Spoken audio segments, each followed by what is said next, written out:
Arvind coaching centre और Mahavir computer centre रे शिशु दिवस पालन।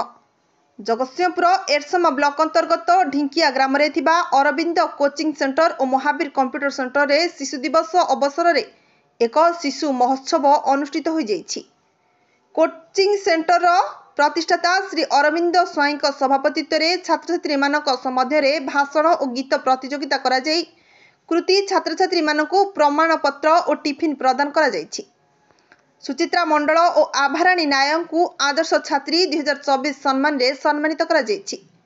एही उत्सव रे मुख्य अतिथि भाव में समाज संस्कारक तथा ज्योतिर्विद डॉक्टर अरुण कुमार पाणी, मुख्य वक्ता शिक्षक तथा समाजसेवी रमेश कुमार बेहेरा पिलामानंकु जने भल मनीष हेबार आह्वान देइथिले।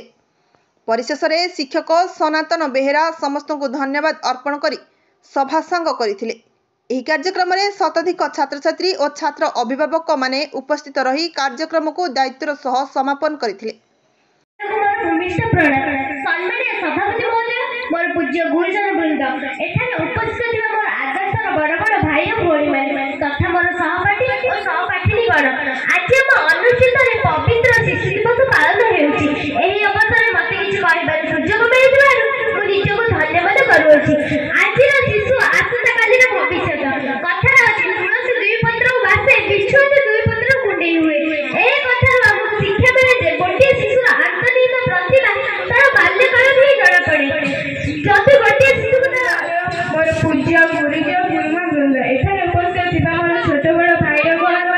तथा मोर सहपाठी सहपाठिनी गण आज पवित्र शिशु दिवस में मत किसी कहवाक सुजोग मिलता मुझे निजी धन्यवाद करुच्छी।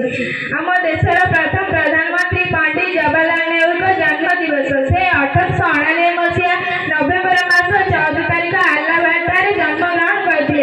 से कहले पिलामाने होउछन्ति आगामी कालीर भविष्य और सेमाने हसिले दुनिया हसिबा। पिलामाने सेवर ताकू चाचा नेहरू बोली डाकुतिले।